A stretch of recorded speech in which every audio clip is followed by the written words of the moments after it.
Also, this is wood I'm talking about. It looks really old, and this is machine I'm going to use.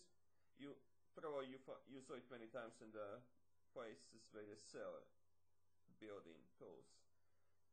It is relatively cheap, some 50 euro, and it is amazing easy to use it.